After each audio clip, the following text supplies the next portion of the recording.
नमस्कार बंधुरा आमी रान्ना निये चले आसलाम। प्रथमे आमी गोटा गोटा पोटल माछखाने केटे धुए निये कड़ा बसिए दिएछि। तेल दिए भालो करे भाजा करे तुले निये निलाम। तारपर ओई तेलेर मध्य दिए दिलाम तेजपाता, शुकनो लंका, गोटा जिरे दिए केटे धुए राखा आलू ढेले दिए दिलाम।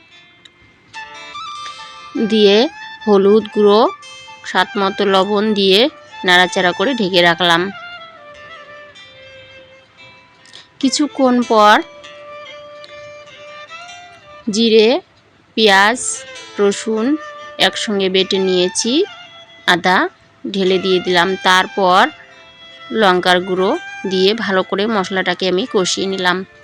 নিয়ে তারপর আমি ভেজে রাখা পটল ঢেলে দিয়ে দিলাম।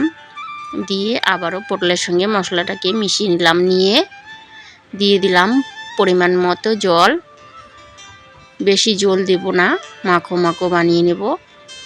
আলুটাকে সেদ্ধ করে নিয়ে নেব। কিছুক্ষণ পর আলু সেদ্ধ হয়ে গেছে, গরম মশলা দিয়ে নামিয়ে নেব।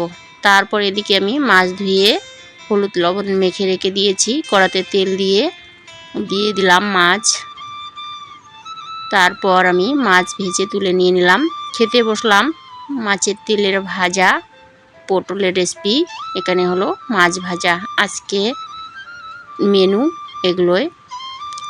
খেতে শুরু করলাম। ভিডিওটি ভালো লাগলে like comment share and subscribe করবেন। ফিরে আসবো পরের ভিডিওতে। তো বন্ধুরা আমি আজকে মাছটা পুরো রান্না করিনি, রেখে দিয়েছি।